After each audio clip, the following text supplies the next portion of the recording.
Now we're going to dig into that story about Obama National Security Advisor Susan Rice and the questions over how and why she unmasked Trump administration officials named in intelligence reports. Now, that term unmasking is new for most of us. Here's how it works. When the U.S. spies on a foreign target, an American may get caught up in the surveillance. Those names are not revealed. John Smith becomes U.S. person. But national security officials can ask for the names to be unmasked if they feel it's necessary to understand the intelligence. Unmasking is legal. Rules are in place for how it's done. Leaking an unmasked name to the press is not legal. ABC's Cecilia Vega is covering the story from the White House. Good morning, Cecilia. George, good morning to you. And there is a strong denial from Susan Rice. She said she did not leak any of those unmasked names, and she said she did nothing illegal. But Democrats and Republicans see this one very differently. The left sees Susan Rice as a scapegoat. The right sees her as the smoking gun that proves the president's wiretapping claims. This morning, allies of President Trump joining in a chorus of anger. 3 Republican members of Congress sending this letter to Senate and House Intelligence Committees demanding that President Obama's former national security advisor be called to testify, saying that Susan Rice's behavior appears negligent at best and criminal at worst. To them, she could be the smoking gun that proves President Obama wiretapped President Trump. But from Rice, a firm denial. I leaked nothing to nobody and never have and never would. She does admit that she asked to unmask the identities of Americans picked up by surveillance. But she says it was all part of her job. This is not anything political has been alleged. That's absolutely false. We can't be passive consumers of this information and do our jobs effectively to protect the American people. Rice would not name names, but sources tell ABC News that as the intelligence community investigated Russia's election meddling, in some cases, Trump campaign and transition officials were caught up in surveillance. Rice requesting their identities. Republican lawmakers outraged. So if this is what people are saying it is, this is totally unusual and I think totally wrong and inappropriate. And Senator Rand Paul tweeting, "Smoking gun found." But Rice says there was nothing illegal and there was no wiretapping. The intelligence community, the director of the FBI, has made that very clear.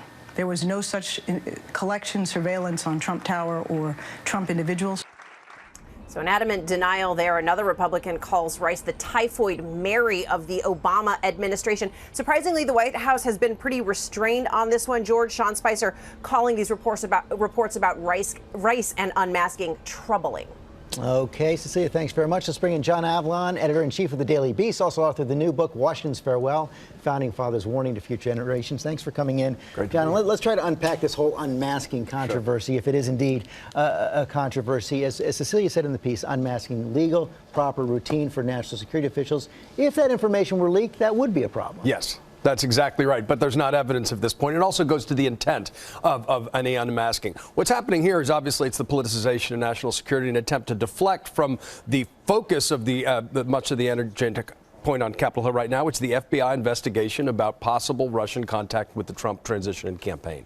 But this is being pumped up by partisan media as something at least equivalent to validate the president's claims.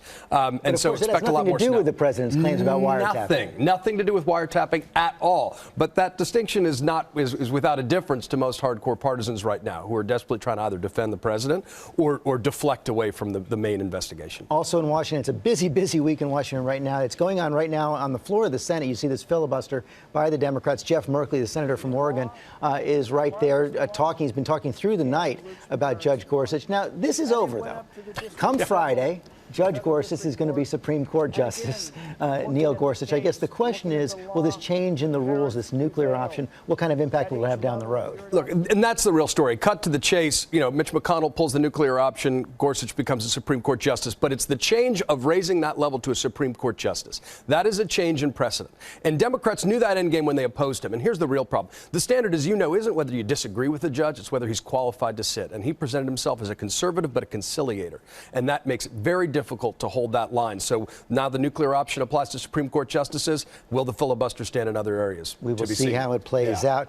Ivanka Trump stepping out a little bit. She's now an official White House employee, gave an interview just yesterday where she took on that ad in Saturday Night Live where, you know, the perfume ad, complicit. Here was her answer.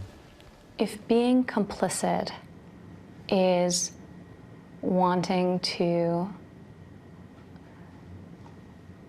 is wanting to be a force for good and to make a positive impact, then I'm complicit.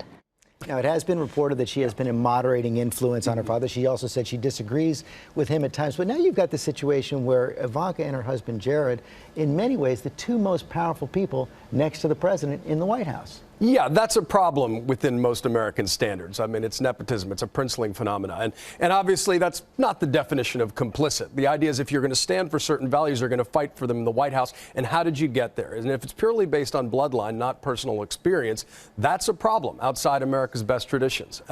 So that's something that they're going to have to confront and prove themselves in the line of fire. John Avalon, thanks very much Thank for coming you, George. in.